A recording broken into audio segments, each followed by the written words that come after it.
1966 was drawing to a close, Cape Girardeau Christmas shoppers noticed a surge of activity taking place on Broadway. A great hole was being carved out of the frozen earth where only a few days before a parking lot had stood. Yes, it was true. Cape Girardeau, the all-American city, was building its first skyscraper. The lifelong dream of its creator, Oscar C. Hirsch, was about to become a reality.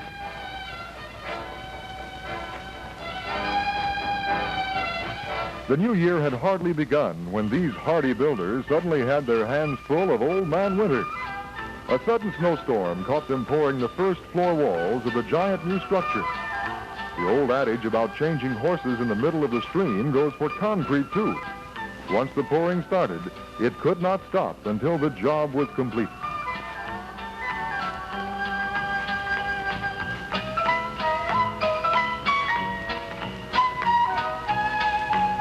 The 2-story foot-thick walls were then covered with polyethylene tarps, and heaters were installed to allow the concrete to cure at the desired 70 degrees. This temperature had to be maintained for several days. No easy feat when the temperature is hovering around zero.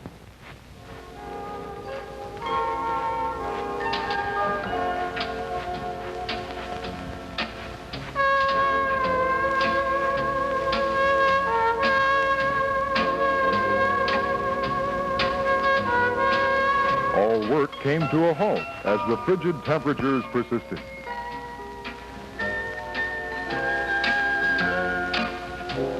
Finally, the weather broke, and as the temperature rose, so too did the first of the massive steel beams that would support the reinforced concrete second floor, the section that would house the all-new, ultra-modern KFVS-TV offices and studios. The same studios that would be providing total color to the Channel 12 big coverage area, an area that extends to parts of 6 states.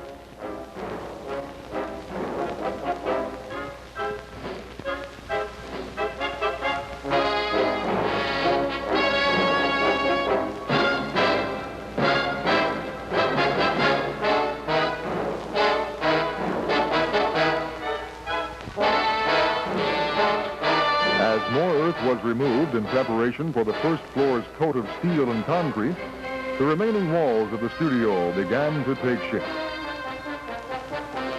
It appeared that the stockpiling of scaffolding, reinforcing rods, and other materials had left little room for the concrete floor that was soon to follow. The support columns, prior to receiving their concrete bath, were first entwined with inch-thick steel reinforcing rods. After they were poured, they would provide the foundation for the second floor studio.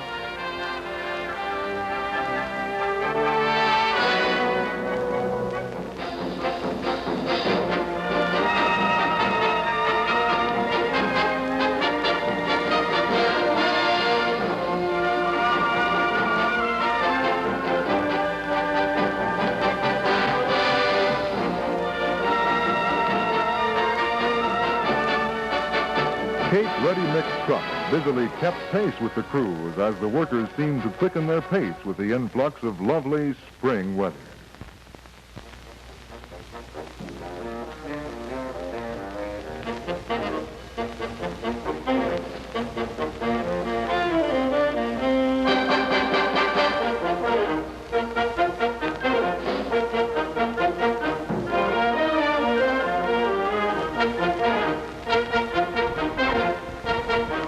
As the last of the support walls neared completion, the floor section of the garage began to take shape. Upon completion, each level would be as large as a full-size gymnasium with plenty of room left over for the spectators.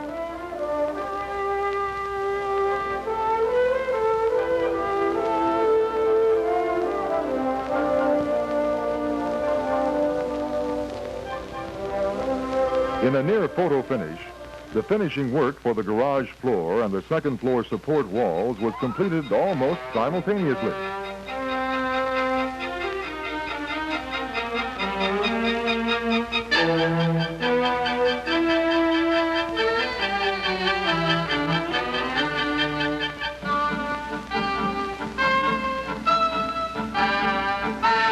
While the floor cured at the front of the building, the rear groundwork was already being laid for the second floor.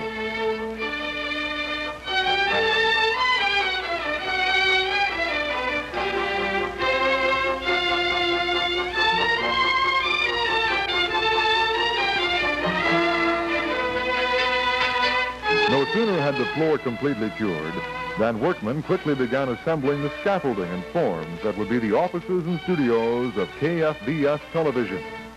As the steel support scaffolding was erected, it formed some unusual geometric shapes and patterns, some even resembling the web of a giant arachnid.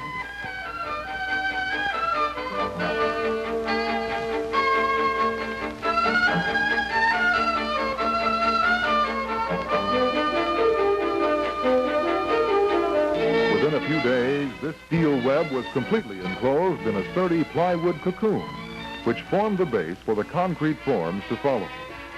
Within a short time, most of the steel forms that would mark the final resting place for hundreds of tons of concrete were bolted into place.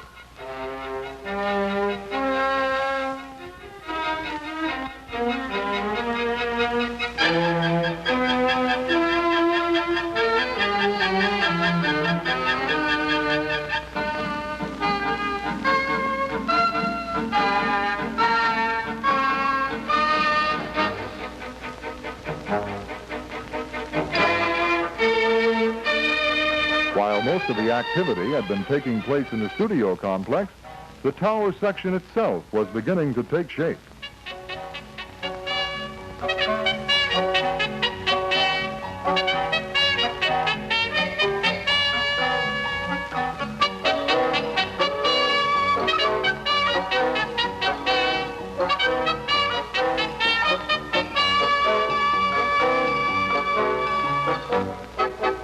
Back on the roof, or what would later become the second-story floor, electricians, plumbers, steelworkers, and carpenters scurried among their various projects. The crane operator, controlling a boom that already extended several stories in the air, utilized a two-way radio in picking up unseen material on the other side of the building, saving hundreds of man-hours which would have been otherwise needed to carry the bracing material and forms up to the next floor.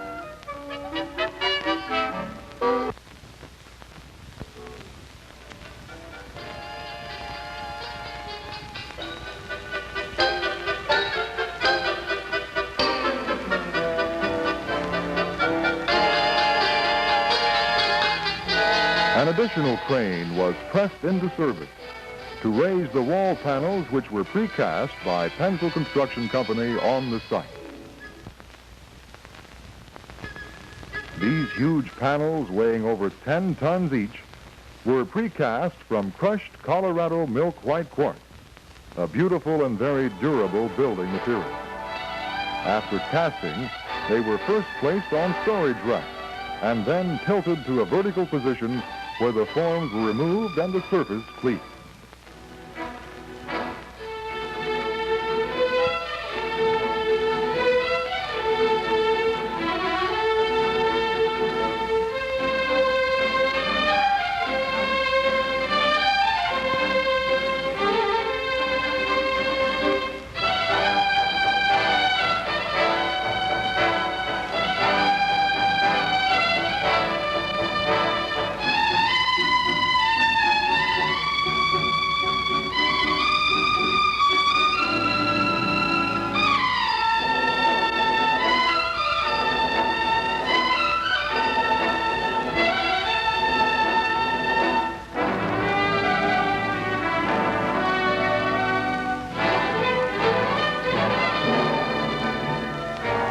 Meanwhile, sidewalk superintendents out on Broadway were being forced to tilt their heads back as work reached the third level.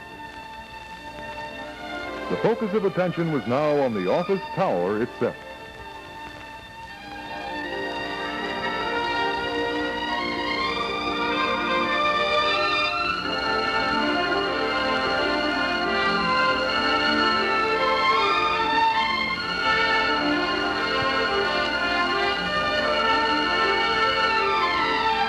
The reinforcing steel for each floor was first welded into a prefabricated section on the ground and then lifted by crane and fitted into position at its final resting place by these industrious steel workers. 5 stories up and 8 to go as the countdown continues.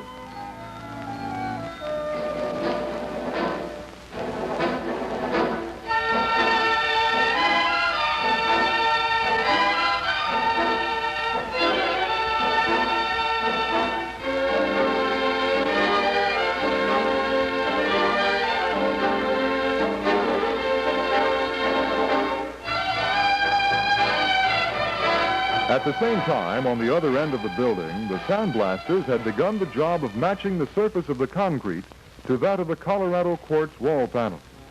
Every square foot of exterior surface had to be subjected to this high-velocity blast of sand and air.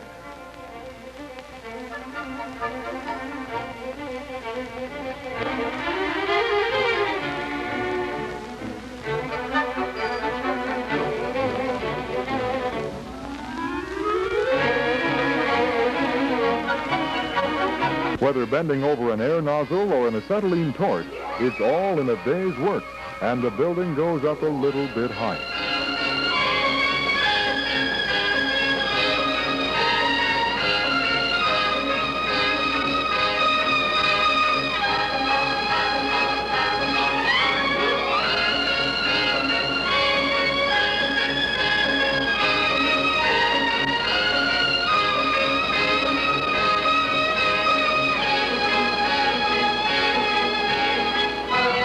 With the completion of sandblasting on the studio facility, the fitting into place of the precast Colorado quartz panels was begun.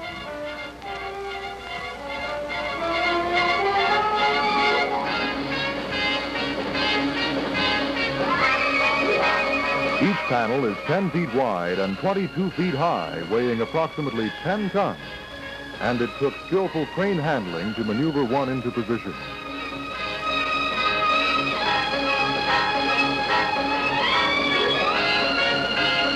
Gently, ever so gently, the huge panels were nudged into position.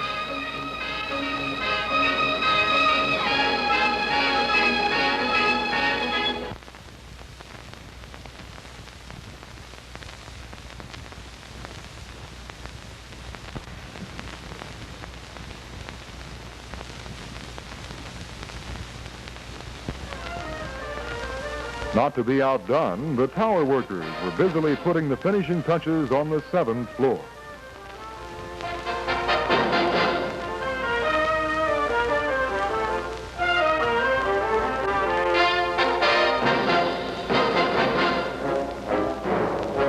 This lovely view from the top gave us an idea of what we would soon be seeing from the 13th floor when the building was completed.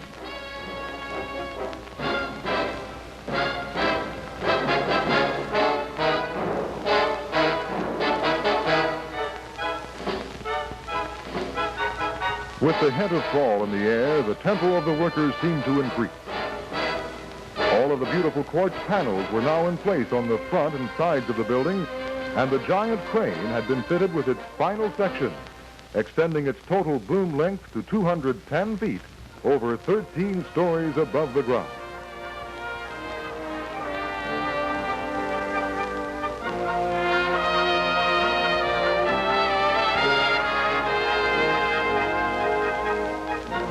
Like layers on a cake, the 8th, 9th, and 10th floors quickly took their place atop the others.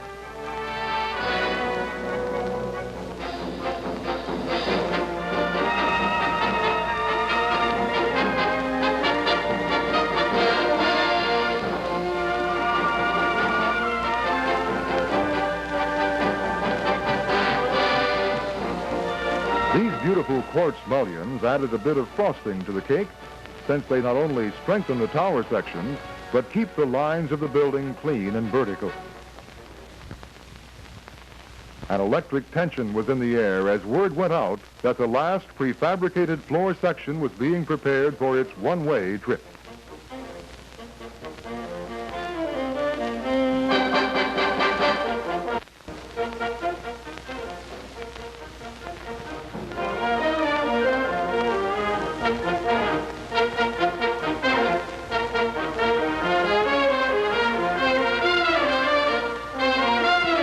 construction first had to be lashed to the steel hauling press.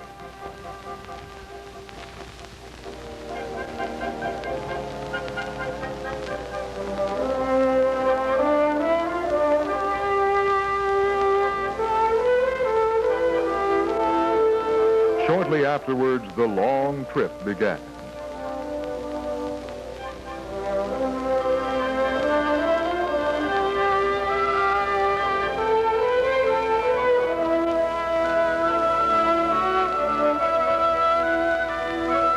The iron workers stationed on top quickly lashed the steel into place, and we had witnessed a milestone in Cape Girardeau history. Meanwhile, deep inside, for the first time, we observed part of the mechanical heart, which would have the responsibility of providing the power, heat, and air conditioning for the entire building. While the iron workers and concrete masons were busy outside, the sheet metal workers had been fitting together the vital arteries through which would flow the heat and air conditioning. Upstairs, the office units began to take shape as plaster lathing was stripped into place.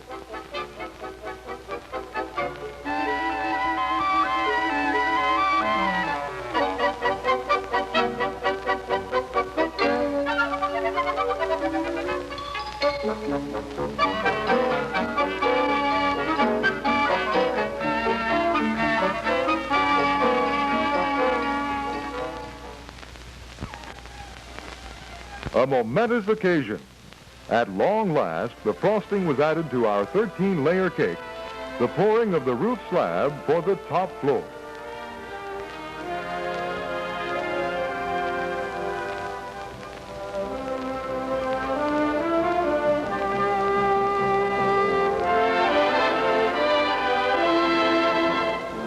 Soon afterwards, the last of the large vertical mullions was hoisted up and gently fitted into place.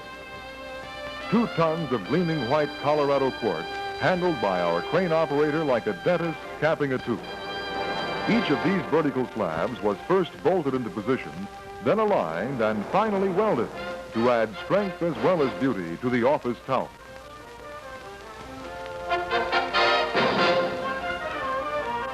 Tis the season to be jolly, and the Penzel Construction Company workers decided to commemorate the season by donating a Christmas tree for the occasion. The tree was first lashed to a steel pole and then hoisted 13 stories to the roof, where the men succeeded in mounting it despite a strong winter gale.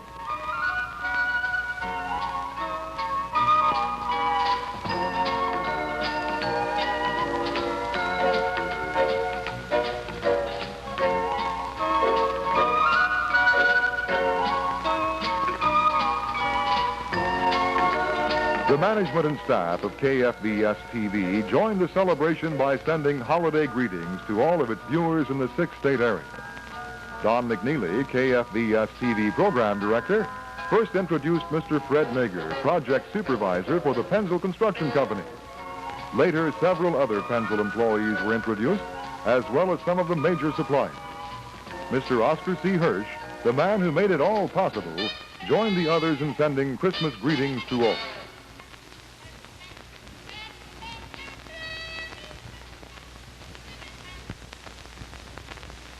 Workmen now got down to putting the finishing touches on the exterior as the sandblasters resumed work on the tower section. Inside, concrete was poured for the elevated floor of the television control room, allowing room underneath for cables to be run that would connect the tremendous array of electronics equipment.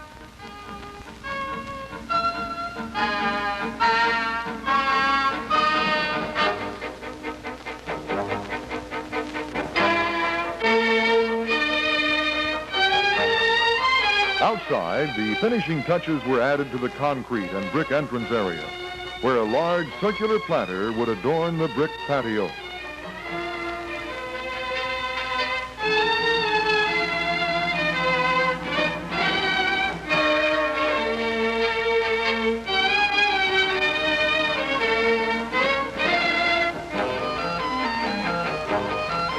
Here we see one of the 2 large generating units that provide all the power, heat, and air conditioning for the studio and tower offices. The remainder of the heating and air conditioning ductwork was assembled and fitted into position.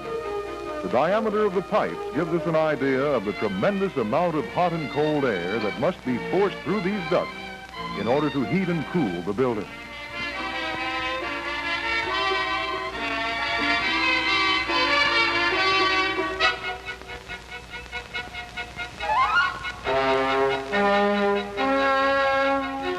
Workmen installed the last of the large panes of gray quarter-inch plate glass, 200 of which line the tower offices.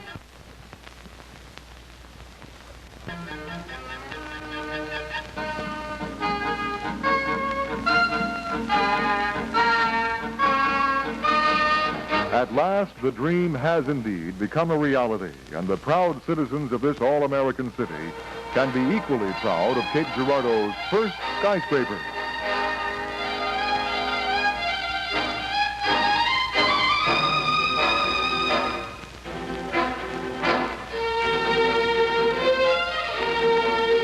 Inside, the tower rooms are surprisingly spacious, with more than enough room for insurance, law, and architectural offices.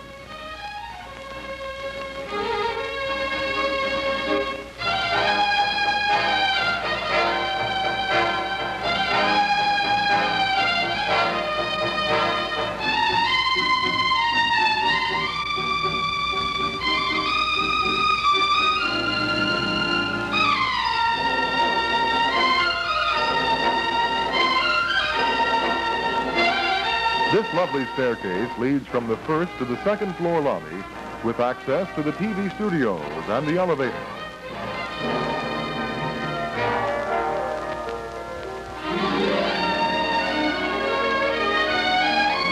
These flocks of beautiful golden chrysanthemums which frame the brick courtyard give visitors almost as much lift as the elevator ride to the 13th floor.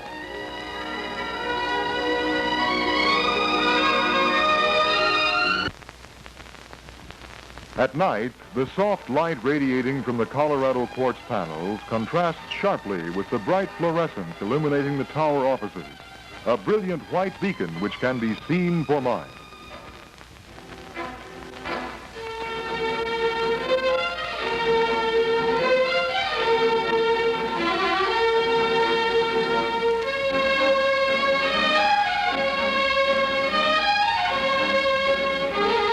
With the completion of the Federal Building, the 300 block on Broadway has become the showplace between Memphis and St. Louis.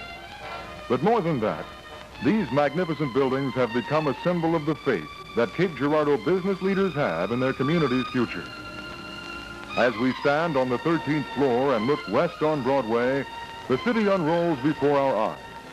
The businesses, the homes, the parks, and finally, Southeast Missouri's State College.